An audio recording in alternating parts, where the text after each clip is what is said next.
Mi nombre es Manuela Pardo, soy la vicedecana de Comunicación y Relaciones con la Empresa de la Facultad de Economía de la Universidad de Valencia. Estoy aquí en nombre del señor decano, José Manuel Pastor, que lamentablemente pues, los compromisos de agenda no permiten asistir a todos los actos que uno desearía.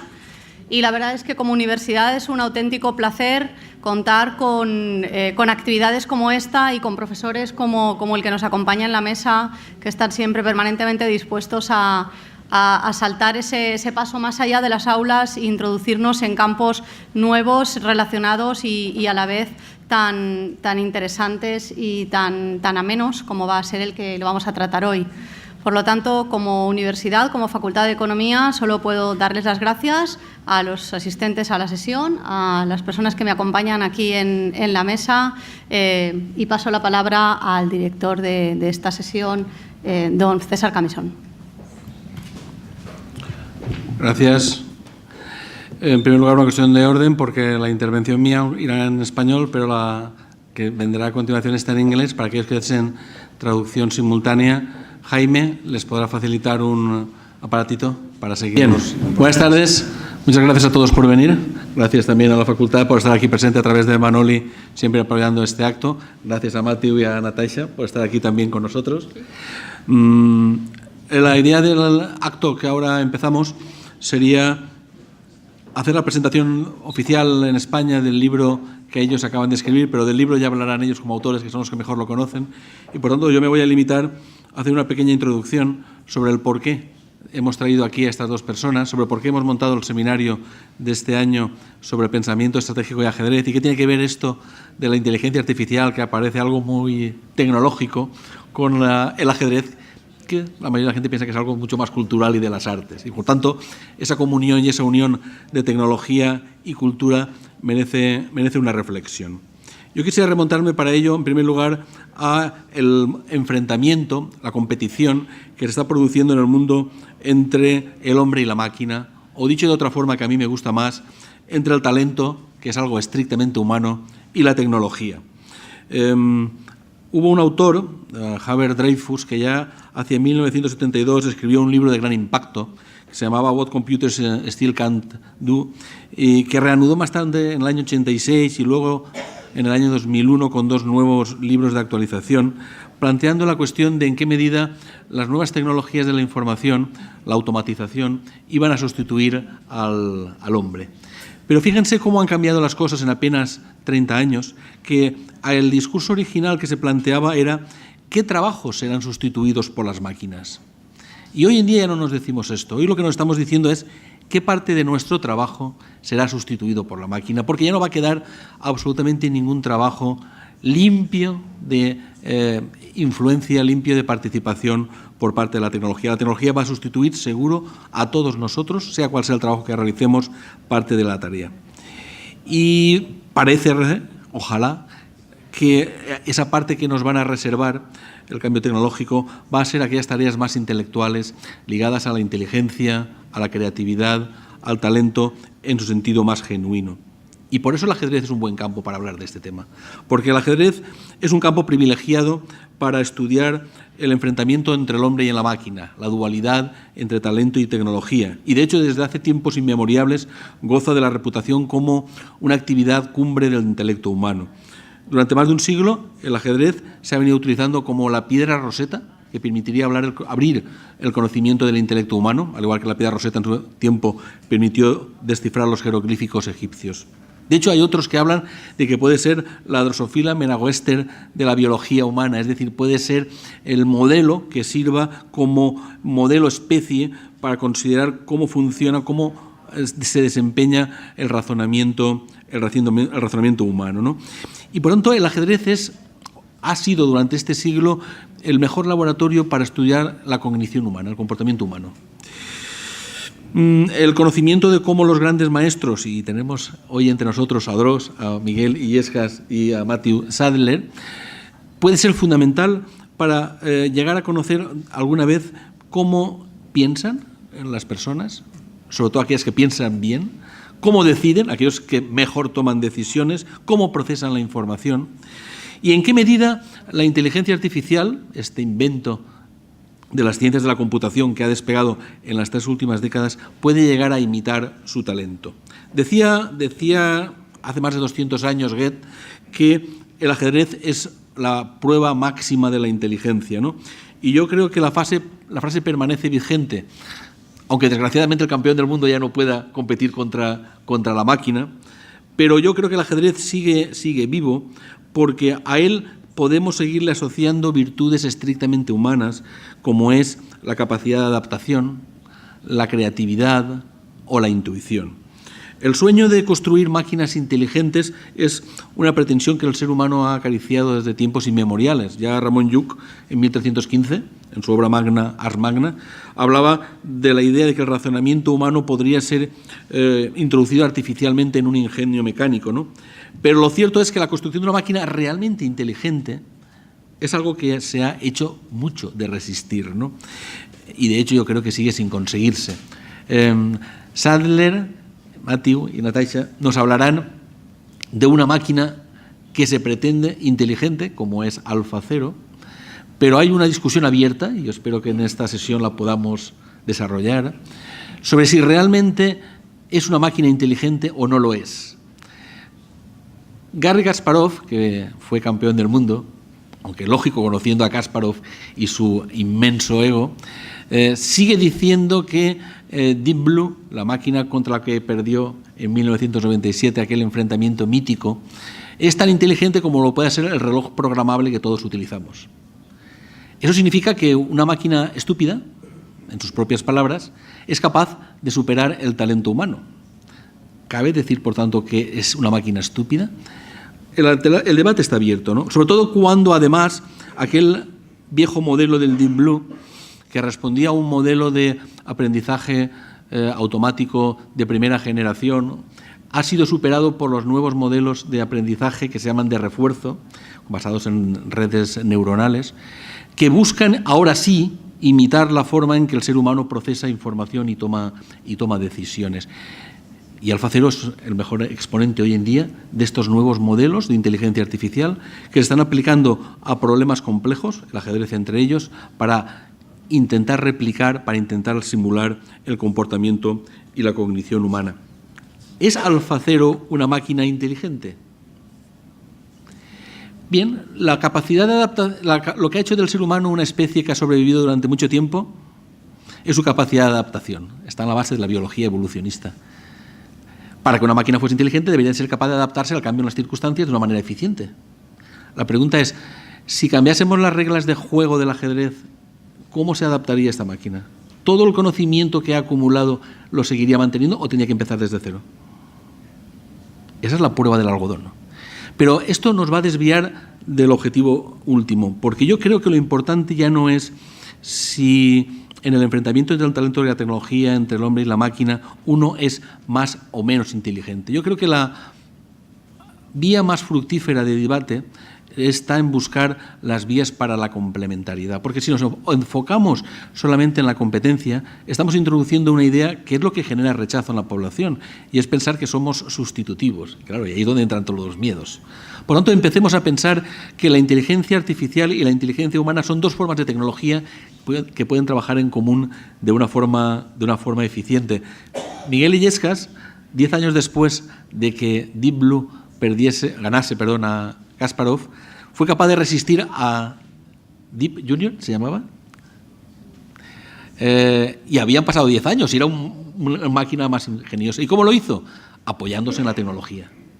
Por tanto, yo creo que la vía de futuro para la complementariedad, para hacernos a nosotros más inteligentes, mejores utilizadores de la tecnología y a las máquinas más humanas, más útiles para nosotros como medio para nuestros fines, es buscar formas en que ambos nos complementemos. Kasparov viene hablando de este tema desde hace tiempo y hay experiencias interesantes en este sentido. Nuestro taller quiere también trabajar en esa dirección. De hecho, durante la sesión de la tarde de mañana vamos a hacer un experimento interesante en la cual los dos grandes maestros que nos acompañarán se van a enfrentar con apoyo informático al engendro Stockfish 10, campeón actual del mundo de ordenadores, del que le separa una distancia en elo, que es una forma de medida de la fortaleza brutal, pero que quizás pueda en alguna medida ser paliado, tamizado, ahí tienen su reto, con la creatividad, que es lo que Miguel decía que le ayudó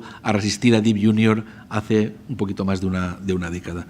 Yo creo que el libro de Sadler y Regan, de Natasha y Matthew, es una excelente obra que ha permitido aflorar al colectivo de ajedrecistas un conocimiento arcano que DeepMind, la empresa desarrolladora, tenía, entre comillas, reservado. Creo que los ajedrecistas vamos a disfrutar muchísimo, no solo del taller, sino del libro, que es una fuente de conocimiento espléndido, que abre vías nuevas. Decía yo que la capacidad de adaptación es una de las virtudes que distinguen la inteligencia humana. Y hay otra, la capacidad de sorprender. Las máquinas viejas nos sorprendían, porque lo único que hacían era utilizar la fuerza bruta del cálculo para el análisis. No nos enseñaban nada que nosotros previamente no lo hubiésemos enseñado. Los nuevos modelos neuronales con los cuales está equipado AlphaZero ya permiten sorprendernos. Muchas de las jugadas y las estrategias que el libro cuenta y que los dos coautores han analizado son auténticas estrategias sorpresivas que ni los mejores ajedrecistas del mundo hasta la fecha habían logrado inventar. Con lo cual, como ven, el tema está abierto. No hay respuesta única, pero la gran esperanza está en que AlphaZero nos ayude a progresar. AlphaZero tiene una virtud que es la de ser su propio maestro.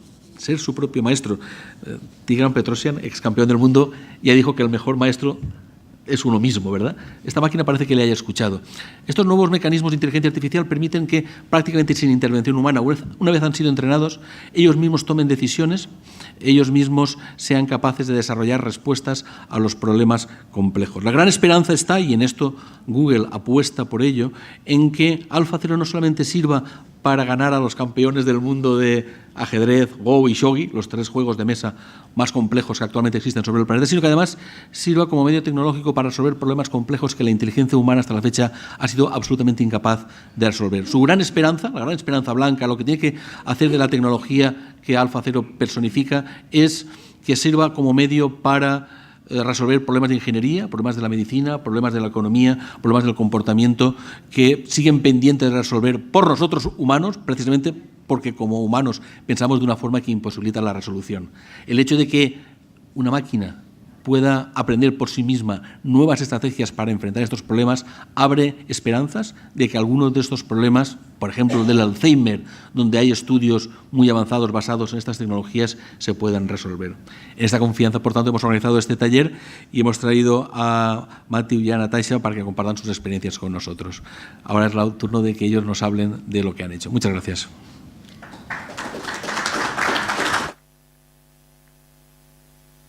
Y para que antes de que hablen les conozcan, pues me permito hacer una pequeña introducción de su currículum, que se me había ido. Matthew Sadler es gran maestro internacional desde 1993.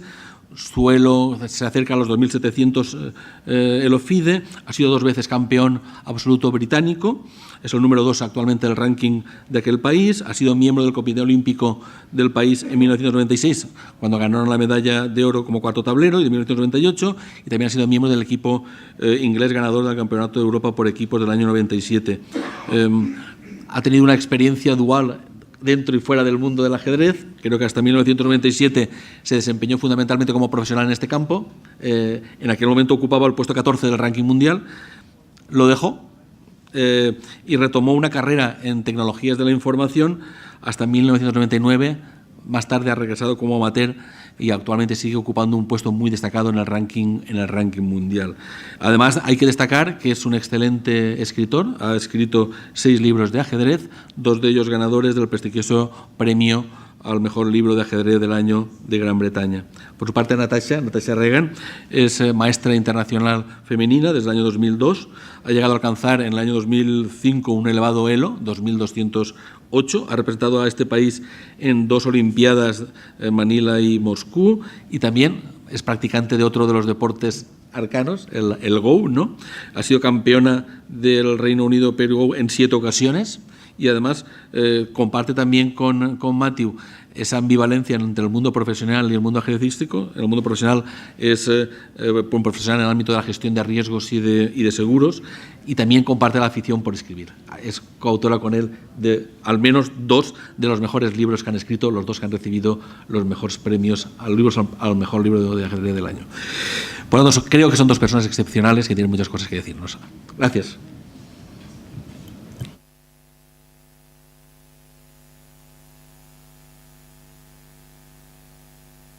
Yeah, even translated, that was a wonderful introduction, so thank you very much indeed.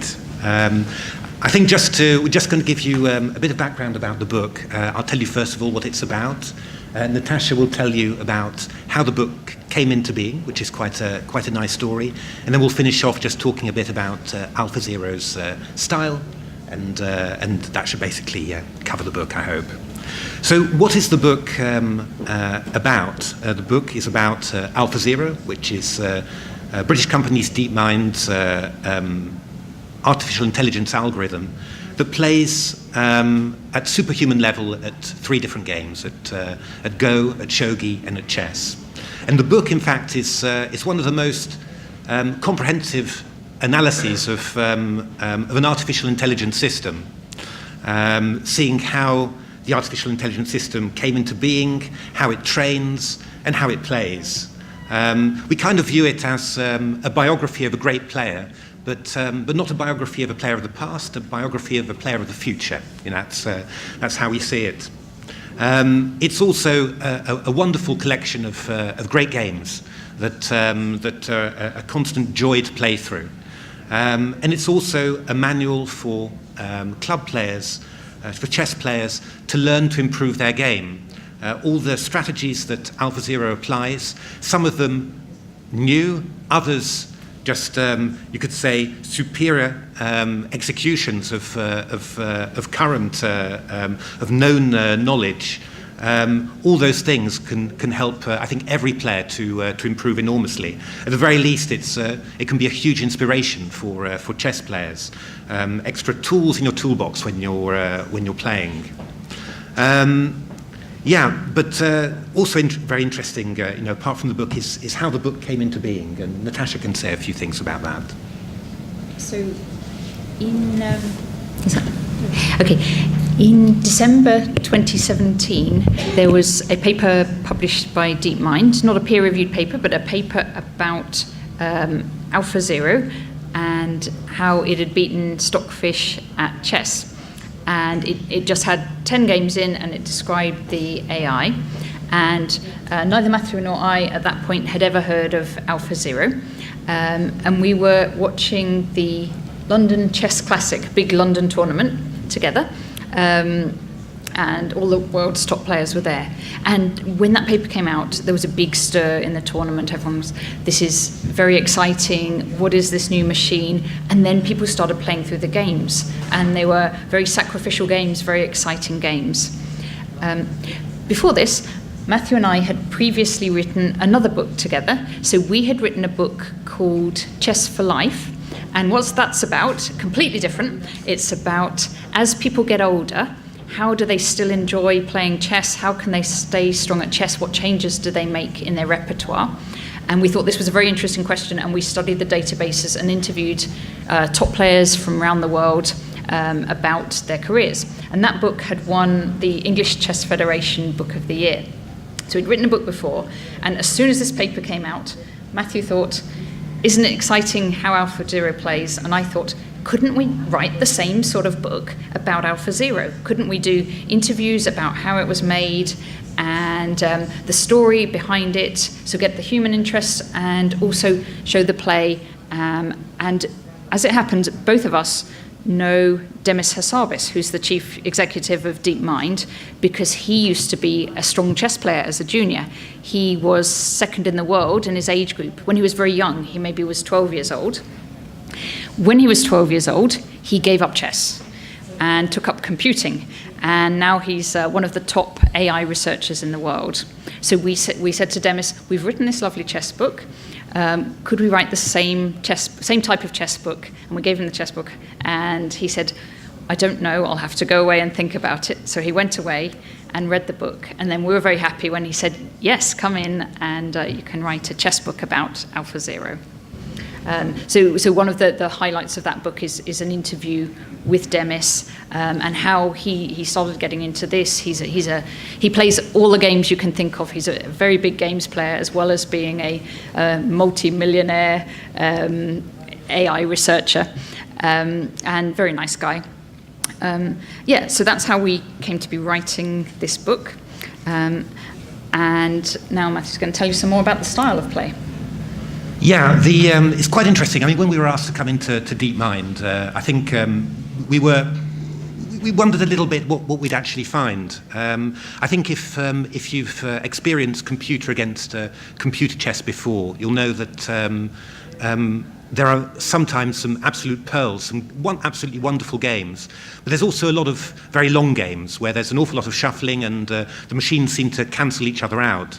So that was actually my expectation as a strong player, that there were going to be some great games and there were going to be some very uninteresting games. As a chess fan, of course, I was hoping for the world. I was hoping that it was going to be wonderful. I mean, that's it's one of those amazing moments that actually the wonderful thing happened, that I started playing through games in a closed room in the DeepMind offices in London, and after about 10 games, I was chuckling to myself, and after some amazing sacrificial games, I was bursting out loud and hoping that people weren't actually hearing that, because the games were absolutely incredible. Game after game was an absolute joy, and I think that's also very heavily due to the amazing clash of styles that you were witnessing. So a machine, AlphaZero, that seemed to be playing like I'd always dreamed of, like the great attackers of the past, playing against Stockfish, a machine that certainly can attack when it's given the chance, but is also an absolutely unbelievable defender. And this enormous clash of styles, like a great football match with an attacking team and a counter-attacking team, was producing absolutely wonderful games. And the really strange thing about it was, after about 10 or 15 games, it really struck me very strongly that I was seeing themes coming back again and again. The AlphaZero seemed to be playing in a similar way in very many games. There were certain things with moving a wing pawn right up to the opponent's position, some sacrifices that seemed to be played for the long term. An awful lot of things seemed to be coming back again and again in all sorts of different positions. And I stopped going through the games, I started again, started making little databases, and started classing them according to themes.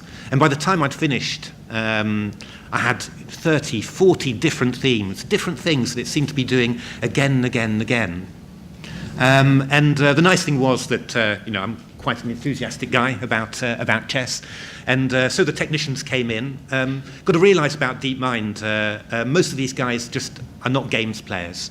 It's they're not they're into computer science. They're super grandmasters at computer science, but they don't really know that much about games. So they said, they came in and said, well, what did you think? Did you like it? And I said, yeah, it's brilliant. Rook here, bishop there, knight there, all that sort of thing. I said, oh, lovely, glad you're happy. Don't actually understand what you're saying. That was it, more or less. But then they said, well, do you want to see some more games? Great, go for it. And we got thousands more games to look at. And the amazing thing was there that again, you look for a certain pawn structure within those games. You look at the games, and again, out of 100, you've got 70, 80 that I'd gladly steal and put in my best games collection and claim they were mine. So I think that was the overwhelming thing, and I think that's something that's going to remain with us for the rest of our lives. That initial huge emotional experience of seeing chess played at such a wonderful level, where of course you've got to say that the opponent, the incredible opponent that was playing, and the way that it played, also lent that enormous luster to the whole occasion. And I think the amazing thing is, because there are so many clear strategic themes that you can pick out from the games, there's also stuff that we can understand. It feels like an intuitive style of play, and it's also stuff that you could try and apply. Very complicated tactics are very difficult to apply in your own games. But if you've got ideas, themes, like we describe schematic ways in which AlphaZero builds up attacks with different combinations of pieces, different schemes that it aims for in the long term that certainly humans have underestimated, new ways of playing existing structures. This is really something that we can learn an awful lot from. We're chess players, so our enthusiasm, of course, is for chess. But of course, what you do have to state all the time is that this is actually a science experiment from DeepMind. They did this in order to prove that a certain approach could be used across a whole range of games and produce amazing results. And I think that with AlphaZero was the proof of that. But I think the unexpected thing was that it's still within a game like chess, where the expert systems already like Stockfish and Komodo and Houdini were already so strong, and still within that incredibly analysed space, it still found a swathe of positions in which it could put its imprint, make its mark, and find new and interesting things for us. And that really gives you a feeling that my goodness, if we could apply these techniques to other areas, that might be unbelievably powerful. Other areas where there aren't such expert systems, and where so much less is known than chess. So, and so that was the point, or one of the points of the book, was from all those themes that Matthew had identified, so there's 30 or 40 themes, to pull out some real clear themes that anyone can learn from, so club players can learn from and top players can learn from, because there's new ideas and great games, and to explain them in a way that people can understand and can then try out as new tools in your own games. So you can carry on playing chess the way you always did, plus you've got a few extra ideas, so in a position you can think, I'll aim for this, I'll aim for that, so I'll aim for an open line and a diagonal, I'll aim for pushing my rook's pawn to restrict the king, various different themes that you can try out in your games, and it's a lot of fun. Yeah, I think we'll finish there.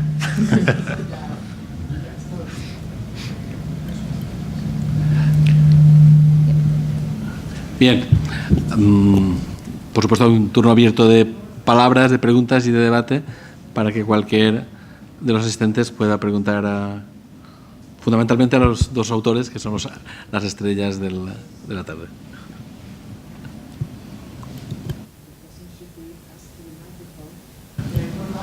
Otro gran maestro presente, al que he olvidado, con gran dolor de mi corazón, que es Paco Vallejo, es el primero que me quería preguntar. Paco, un segundo que el traductor pueda.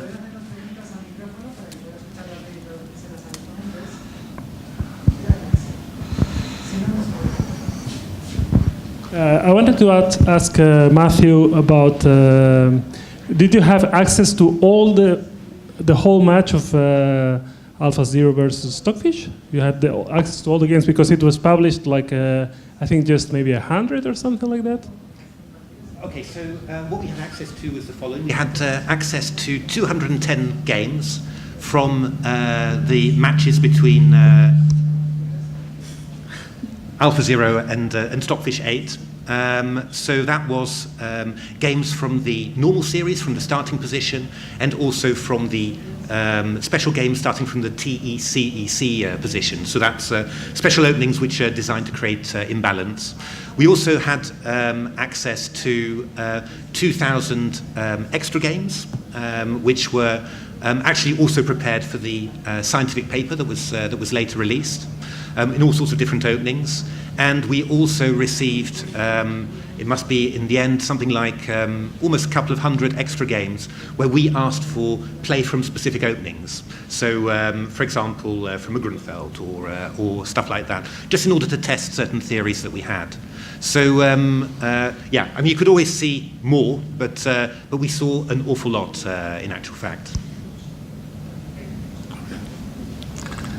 And by the way, the number of games that have been released by DeepMind, so that's 210. That's downloadable from their website. And then also in the book we look at a number of those, and also quite a few games that were in the games that we've seen but that haven't been released. So. Translation. Sí, quisiera hacerme eco de una de las preguntas que ha dejado César Camisón en el aire. Si cambiamos una sola regla del ajedrez, por ejemplo, los peones cuando están en la segunda fila ya no pueden elegir entre avanzar un paso o dos, solamente pueden avanzar uno. ¿AlphaZero entendería eso como un juego completamente nuevo o podría aprovechar todo lo que ha aprendido jugando al ajedrez convencional?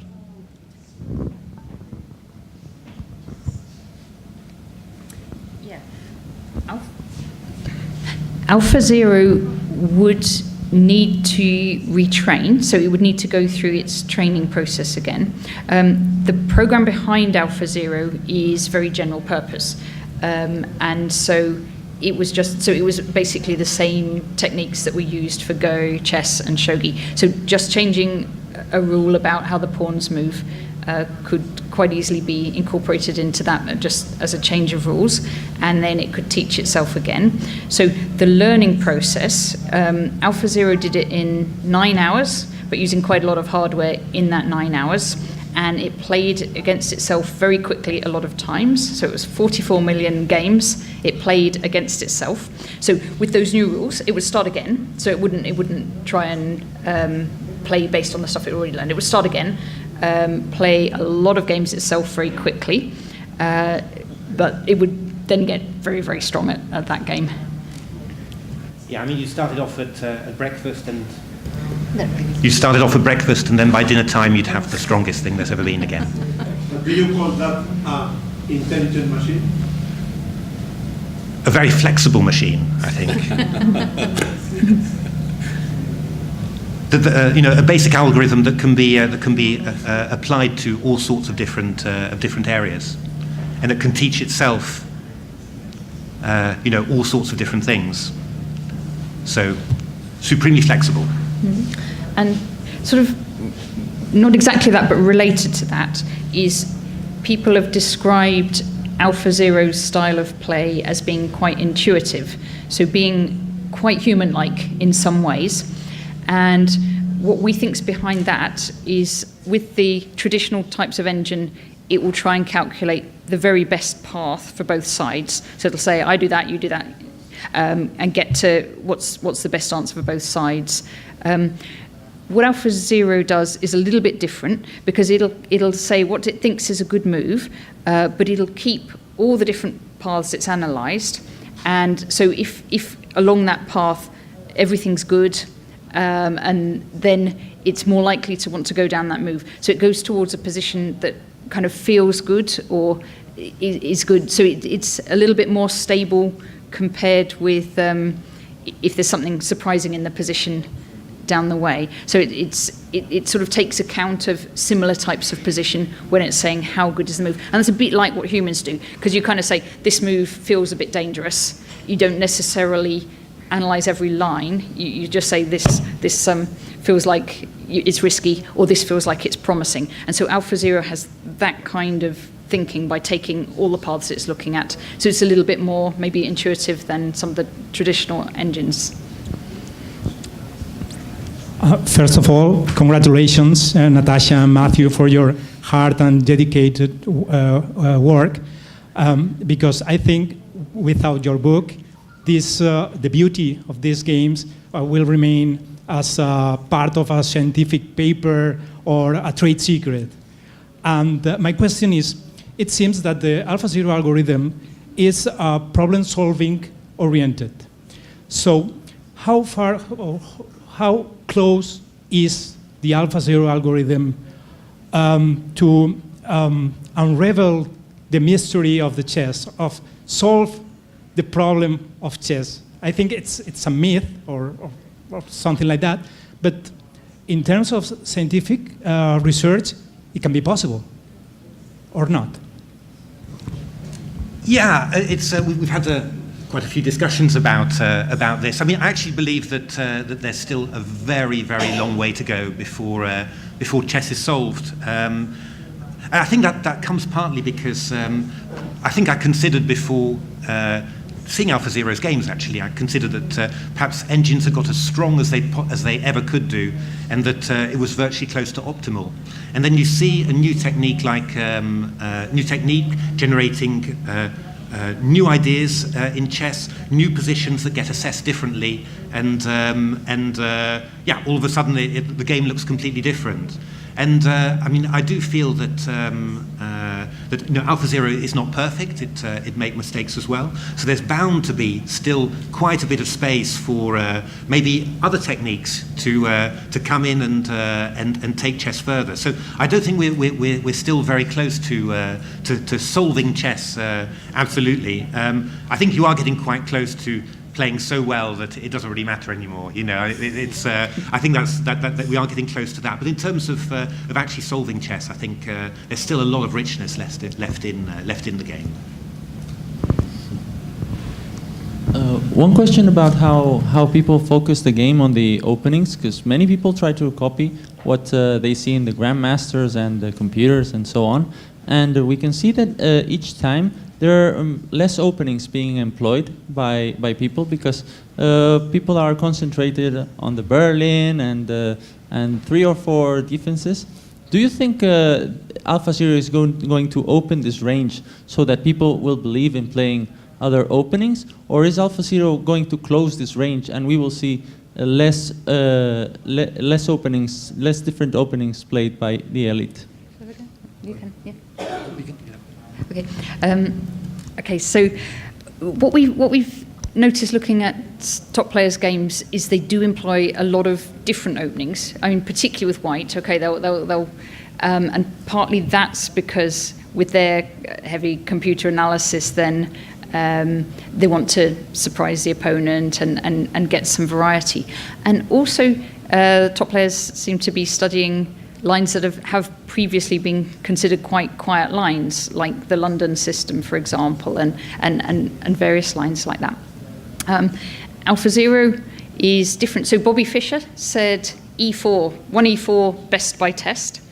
AlphaZero slightly prefers D4 actually, or knight F3 to 1E4. So it's what's considered a quieter opening. But actually then AlphaZero builds up its attacks very, very slowly. So it's actually not necessarily the precise move order, but getting this closed center, pushing the pawns once you've got this kind of structure. So I don't think it will necessarily make the opening sequences more forced, but it's finding extra possibilities once you get into that kind of middle game position. Yeah, I mean, I think one of the most interesting things about it is that you've got a match between AlphaZero and Stockfish 8, and in which, well, you know, some Stockfish 8 has it's been shown that Stockfish 8, its evaluation and its play in certain types of positions is less stellar than in the rest of the game. You know, it's at 3600 level, you know, in many positions, but then in certain other types of positions, it's playing at a lower level. And when you think that, well, many grandmasters, including myself, have built up their opening repertory on what Stockfish has said, and we've, I mean, many times we've had doubts about certain positions, but you say, yeah, the big guy says that it's good, so. Okay, you know, I think we'll have to play that way. Then I think that what you're going to see is that people are going to use what AlphaZero has done in an awful lot of different openings, and also, of course, there's the LeelaZero program, which was inspired by the DeepMind science. You're going to see that people are going to use are going to start looking at all the stuff they've analysed with Stockfish and start, you know, questioning it critically, and some things will be fine still, but there'll be an awful lot of things, I believe from my personal experience, that will be that will suddenly get a new lease of life. You know, there's an awful lot of places where you can sacrifice material for huge mobility, which is a big AlphaZero theme, where yeah, the evaluation from traditional engines is quite poor. But in actual fact, if you're looking at some games of AlphaZero or LilaZero, you see that the possibilities are there. So I think there's going to be, certainly in the professional game, I think there's going to be quite a big period where people are looking through all the stuff they've done before and rechecking it, and that's going to lead to certainly, maybe for a short period, a big explosion of new ideas and new new strategies and different evaluations of things. I mean, I think the reason that openings sometimes get smaller. I mean, in general, the professionals, they play an awful lot with white, and they tend to have a narrower repertory as black, because that's the way to how the top professionals tend to work. I think amateur players, and I'm an amateur player, so I know the feeling. They tend to try and play one opening against everything because it's so much to remember. There's if you look at on the internet, the most popular openings are things like the modern, which is 1 G6 against absolutely everything, one opening and you're finished, or the London system, which is D4 Bishop F4 against everything, and then you're finished. So I think there's different things happening in the professional game and the amateur game. But I do really feel that once people really start, just making the ideas that AlphaZero and also LilaZero are putting out there, once they start absorbing them properly, they're going to start reevaluating lots of stuff in their opening repertory, and that'll enrich it, and then you'll start also seeing some extra interesting types of games as well. I think it's really going to make a big difference. It's going to take a little while, though, I think.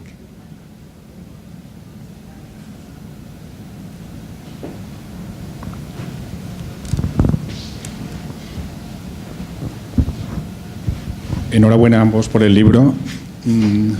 Antiguamente se decía que el ajedrez tenía dos ramas, la partida y el problema. Sabemos que los programas, en mayor medida AlphaZero, los problemas de ajedrez los resuelven con una rapidez asombrosa, en décimas de segundo, ¿no? Por lo menos los que tienen una limitación, mate en 2, mate en 3, etc. Sin embargo, la duda es, ¿podrá AlphaZero o algún otro programa llegar a componer problemas, ya que hablábamos antes de que funcionan con parámetros parecidos a la intuición humana? ¿O será la composición la última frontera para el ajedrecista? Que me pueda responder el que desee de los dos, por favor.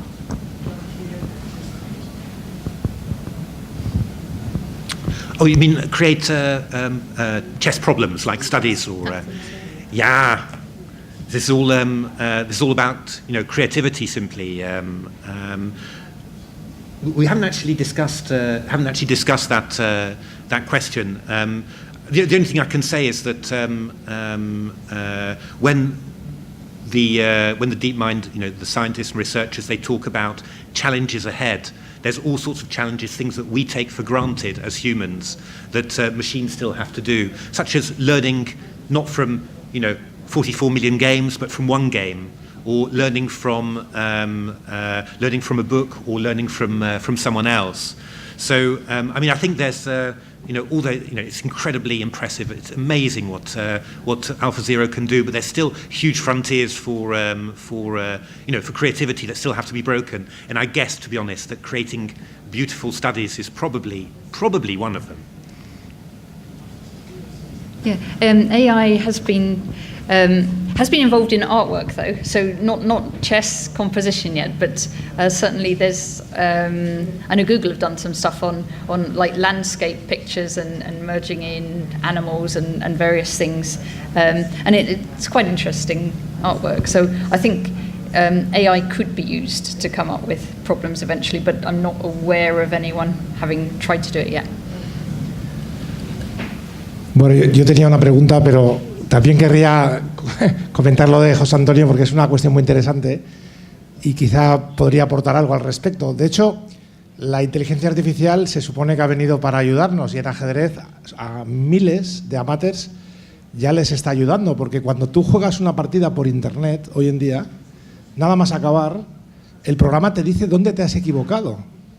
Incluso te crea problemas basados en tus propias partidas para que tú intentes resolverlos. O sea que ese sueño que tú comentabas ya existe, ¿no? Lo que pasa que él ha entendido si además esos problemas son bonitos, ¿no? Nuestra vida real no tiene por qué pasarnos cosas bonitas, ¿no?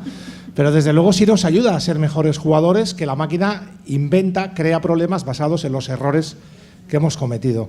Un programador español, jubilado, pero hace tiempo hizo un programa que sí creaba belleza, porque lo que hacía era que cuando había una jugada brillante que producía un gran desequilibrio material, lo convertía en un problema de ajedrez. La belleza en ajedrez está asociada casi siempre a que David gana a Goliat, a que un peón da mate a todo un ejército. Esa es la belleza en ajedrez, cuando el material no gana la partida. Y entonces los computadores, si se programan adecuadamente, fácilmente van a crear problemas, lo que no sé hasta qué punto serán más bellos que los que crea la mente humana, pero ahí estará y será un tipo de belleza. Yo tenía otra pregunta. Se jugaron nada más y nada menos que 44 millones de partidas, por lo visto, en la... Maybe I'll talk in English, okay. According to the paper, 44 million games, training games, were played in the training of AlphaZero. We had the opportunity to check some graphs about the first moves, which were very interesting, where it was clear that at the beginning of its training, AlphaZero was mainly playing e4. Then against e4, it was playing some defense, let's say the French defense. And after a few hours, it didn't already like the French defense, then it was switching to the Caro-Kann. Okay, my question is, very few information was given to the public. Did you have access to the full statistics, or Magnus Carlsen or Fabiano Caruana or any player, as far as you know, has access, or is this information, does this information exist? Well, as far as we know, so we didn't have any access. We didn't have access to anything, any games played before the final state. I don't think they were kept, right? Because these training games were very, very, very fast. So they actually weren't high quality games at all. What DeepMind say they did keep was a snapshot after, I don't know whether it's each hour, but a snapshot at certain points in time of what the neural nets were at that point in time. So if they wanted to, they could go back and recreate games or play games using that neural net. I'm not aware that they've actually done that and kept any longer games. But yeah, so. Yeah, but they were keeping statistics of the first few moves. My question is, till which move? Because they were showing till move 4 or 5. Okay. For example, it's amazing that the machine found itself that the English attack was a nice way to play against the Sicilian. And then it was showing till move 5, F3.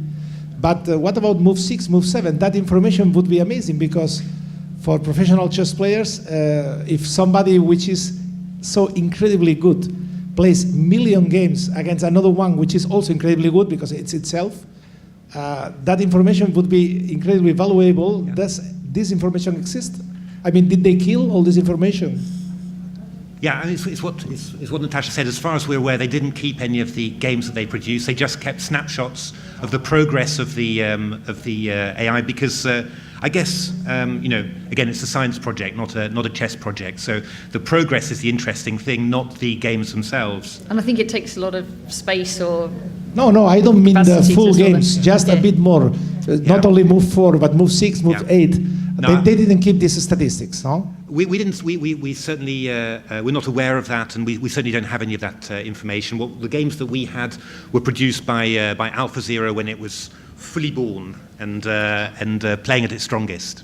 And one more question: if tomorrow AlphaZero would have to play again, should it start again training 9 hours, or it could use this information? Is that information stored some way? Yeah, so it's like keeping the model itself. So they've kept. Yeah, the policy network, the value network. Is it still alive, or it should be done again? As far as I know, it's still alive. If they wanted to. Yeah, if they wanted to change anything, then they'd have to redo the training.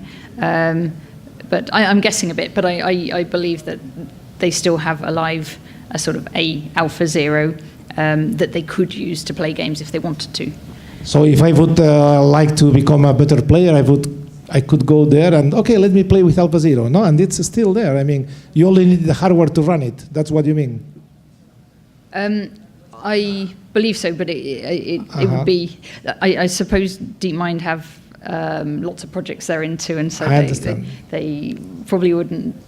They might not necessarily focus on the chess. I don't know what they're researching at the moment. But if you want to do that stuff, then LeelaZero is now getting very, very strong, and that is available. So that might be another route of getting to that kind of thing.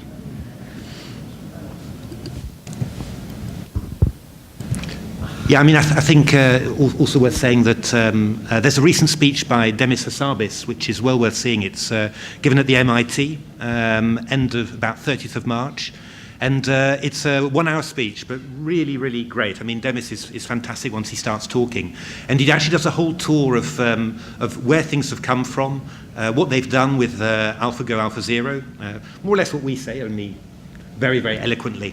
And also what DeepMind's future plans are. And the last part of his speech was about accelerating science.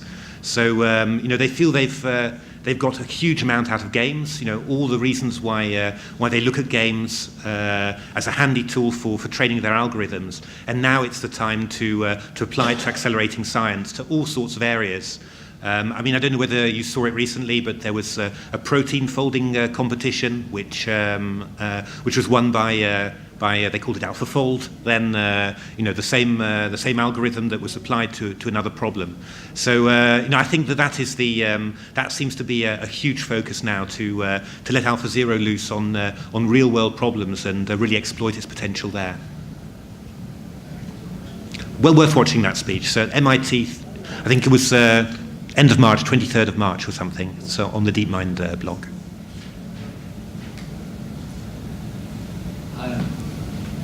Por aquí. Sí, yo quería saber hasta qué punto el sistema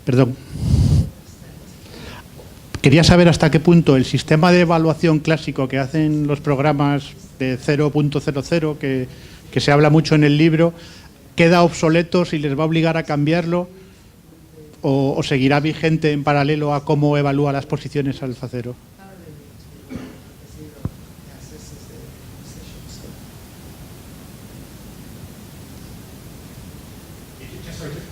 Just to get the question clear, you're talking about the 0.00 assessments and using... Sí, yes. Oh, do you want to talk about that? Sure. No, so we're talking about the 0.00 assessments. Yes. Are they still valuable? Okay, yeah, I can do that. Yeah. Okay, so the 0.0. So what happened was there's a number of positions that are 0.00 that a traditional engine assesses it, and what we found was that for some of these positions, AlphaZero thought this was actually a clear advantage for one side or the other.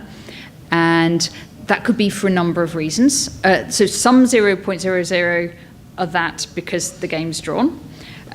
Others, it appears to us that that the traditional type of engine either couldn't really get to an assessment or would come up with something like a perpetual that comes out as a draw. And this would normally be quite complicated positions where you couldn't analyze right to the end. And AlphaZero thinks about those positions a little bit differently, as we said before. So it does a kind of average of how good it thinks that type of position is. So what we found, so some 0.00s they really are, but others, like even in opening theory, we found that some of our own opening analyses that are 0.00, actually, when you look at it again in that light, you think, actually, I think this is really a bit of a dangerous position for black or whatever. So I think top players will be going back through their opening files and things where traditional engines are saying it's a zero position, to look at that again, maybe using Leela and saying, is that, or do I really think that position is equal? Yeah, and I think another thing that we discussed before, and Natasha made the point that there's 0.00 for some positions. For example, a rook ending with 3 pawns against 2. 0.00 is actually a good evaluation because the position is drawn. But there's also the fact that one side is actually better, and you'd rather be white than black. And AlphaZero would assess that as, a 55% winning chance for white. So actually, as always with these things, probably a blend of the two. The two are equally valid, but the perspective is very different. What is the objective result of a position, 0.00, which is the position you'd rather have, the one with 55% winning chances. And you're measuring something, probably slightly different in those cases. And I think as always, if you ask me, with which engine would you want to analyze, I'd say both. I don't want to analyze with just one or both. I want to have both of these incredible perspectives on one position, and then I've got a chance of getting a whole overview of the whole thing. So, but it must be said that in our book, what we were surprised by was that these 0.0 evaluations where one engine is saying, traditional engines are saying that this is just a dead equal position, that this was happening in quite a variety of positions, some quiet, some complicated, some with big material imbalance, and there seems to be a big room for improvement for the traditional engines, because there's quite a few things there that AlphaZero was doing better. Now that's part of that that swathe of positions that some have that space of exploration that the neural nets have had within chess. Y otra pregunta que quería hacer es si la falta de materialismo... Perdón, quería saber también si la falta de materialismo que demuestra AlphaZero y que se comprueba en sus partidas, que no tiene por qué ser una aproximación inferior al juego, será una tendencia y puede ser una enseñanza vital general que nos ha hecho esta máquina.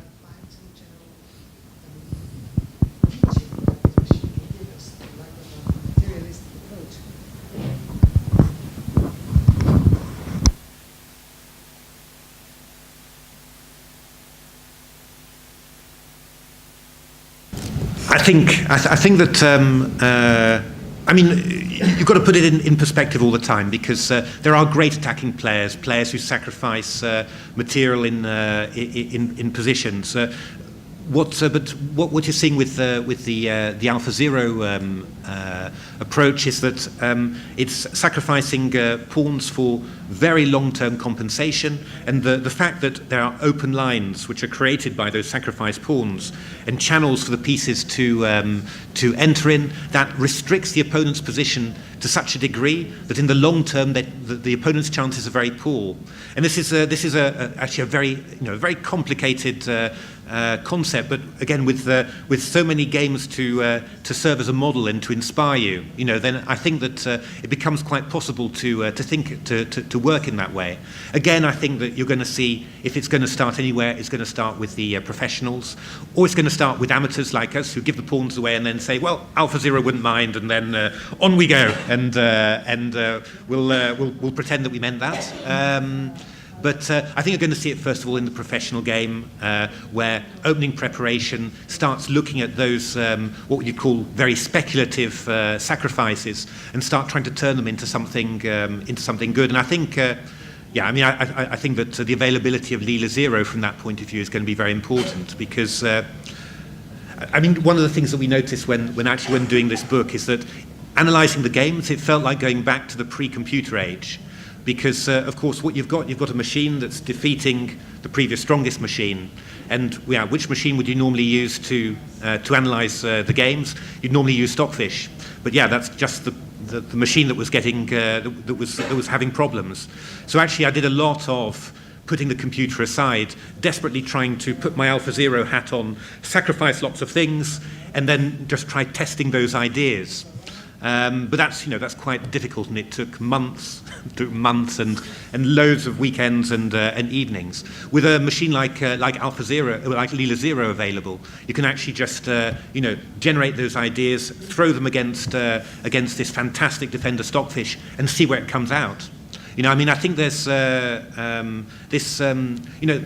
in a way, this DeepMind, the scientific legacy of DeepMind for chess, is the appearance of neural nets like LilaZero and Ali Stein and Scorpio and all these things. And I think that's going to give chess players a huge tool to generate new ideas and really generate lots of new openings. I think it's going to come from the professional game first of all, and then it'll work its way down to the amateurs, I think.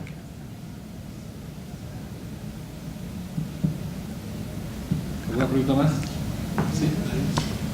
Fondo una, aquí otra vez. I've got two questions. Oh, English, so first, we start with the first one. It's about making a choice, and the second one is about emotions. Oh, okay. AlphaZero considers, as we do, some openings better than others. And let's say AlphaZero plays a game against a player he's never played against, yeah? And if AlphaZero prefers playing this opening because it's best against another one, my question is, how would AlphaZero choose which choice to make? What I mean is that the computer could always play the same opening because it states that it's better. But let's say there are two openings that with the same evaluation, more or less, what would make the computer choose this opening against another one? You know what I mean? I don't know whether I explained it well. I mean, not only based on the quality of the opening, but just like a choice, emotional choice or whatever that we could have. The machine doesn't have that. So that's my first question. Yeah. So I think, do you want to ask? And I think you're asking against different types of opponent, does it choose its openings in a different way? Yeah, somehow. Yeah. Let's say two openings are with the same evaluation, yeah? And AlphaZero doesn't know about the opponent. What would make the program choose one opening rather than the other one? Yeah. Would it be a rational choice or? So it doesn't know anything about its opponent actually. Yeah. So in theory, it could retrain against each opponent and find a style that works against that opponent. There'd be practical difficulties with doing that because actually there's not, unless it's a computer opponent, there's not going to be enough games that you could fully train based on that. So how AlphaZero was set up, it just played against itself to train, so it hasn't got anything specifically anti-Stockfish or anti any of the other machines. And then so how it thinks of a move is it looks at its expected score from the game after that move. So does it think it's got a 60% chance of winning and 30% chance of drawing or whatever, and then it just adds it up and says what's the, I'm simplifying, but what's the best chance, what maximizes my expected score. It's a bit like poker actually, in that you're maximizing your expectation from the hand, and so that's how it chooses. So if it thinks d4 gives us a slightly better equity on the game, then that's what it'll choose. So it doesn't necessarily vary that much unless lines are very similar in evaluation. So it does switch a lot between d4 and knight f3 because it thinks they're similarly good. It thinks those ones are slightly better than e4, so it doesn't by choice normally play e4. But we do have some e4 games because of where the T-set games where it was told which openings to play. All right, so we could end up with in a situation in which the computer, AlphaZero or another program, would stop playing some openings somehow. I mean, why would it play? Whatever opening against another one if it considers this opening inferior? Yeah, no. In principle, AlphaZero would play pretty much the same openings. It knows what it thinks is best. You could say. So if it feels that d4 and knight f3 are best, it will play d4 and knight f3 and not e4. But you can force it to play e4, and it's not like it then says no, sorry, I'm going on strike. It just carries gamely on and keeps on helping you, whatever. So yeah, but in principle, it's deterministic, right? So it would play the same stuff all the time because it considers that in the way that it's been trained, it considers that to be the optimal move. The amazing thing in all that, of course, is that chess is so rich that still, there's so much to discover still. But yeah. Thank you. One of the things it was thinking, the DeepMind team were thinking of while AlphaZero was training was about that and diversity of what moves it looked at. So when it was training, they introduced some kind of factor on making sure it looked widely enough at the different possibilities. So when it was training, it wouldn't just play one opening; it would do a mixture of openings. But then once it's fully trained, then it's deterministic. All right, thank you. And my second question, quick, it's about the biggest difference probably between the computer and the human being, the human brain, emotions. When we play chess or whatever other game, you mentioned poker, whatever other game, there are emotions involved, yeah, in our choice as well. And also, we in chess a bit less, but let's say in poker or any other table game, whatever, we also try to assess the emotions of the opponent and even play with it. So right now, where are we with the AI about that? And could we think that those emotions could somehow be, in some time, the machine would be able to assess those emotions and take it into account when it plays? Yeah. Again, we don't have any particular knowledge of those sorts of things. I think there is lots of AI research around that, but we've never heard of it around AlphaZero. I don't know whether. Do you think adding emotions would help during a game? Well, I was going to make a different point, but there's one funny thing, which is when AlphaZero was made to play an opening like the black side of an Alekhine Chatard attack in the French, and it really didn't like the position, and it seemed like it was getting a bit emotional because it suddenly stopped playing like really good moves, and it sort of felt like it might have been panicking. But this is just a theory. But you look at what it analyzes, and then I just wonder if it sort of goes down the line and thinks, that's no good, that's no good, that's no good, I'll just play anything. When it's conducting its attacks, it does these sort of amazing, well thought out moves, and then sometimes, I don't know whether you got this impression, but it seemed like it would get a bit moody if it was asked to play some position it really didn't like. Maybe. No, it's no, we don't actually know anything about emotions or anything like that. But there is AI research into human interaction, assessing human interaction, and all that. But no specific knowledge about it. Sí.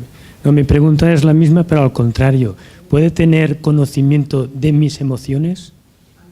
¿De las emociones del contrario? Es decir, de la situación personal, del conocimiento que tiene el contrario. ¿O se le puede dar información del contrario?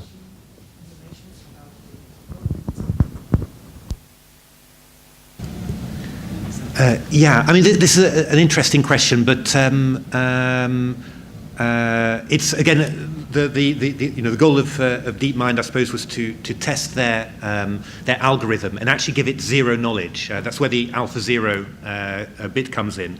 The idea is that it's entirely self-taught and that we're not actually giving it any additional knowledge, any additional information about the opponent it's playing or whatever. What you could imagine, though, is that if you wanted to make the strongest engine possible, then you would perhaps want to do that, to tell it that this is an idiot. You don't want to make a draw with him. You want to beat him. So keep on playing. And so you could imagine that would actually strengthen it. But in general terms, the goal behind AlphaZero was to let a machine play chess itself without any input or any help from humans. So that bit isn't there. But you could imagine that would lead to a stronger machine. I mean, you see it in traditional engines as well. They have something called contempt, which actually alters its evaluation. So it's less likely to think a position is equal, and it's more likely to think that a position is better, and thus keep on playing riskily for a win. And this can be very effective, you know. So, but again, that's not never been part of AlphaZero.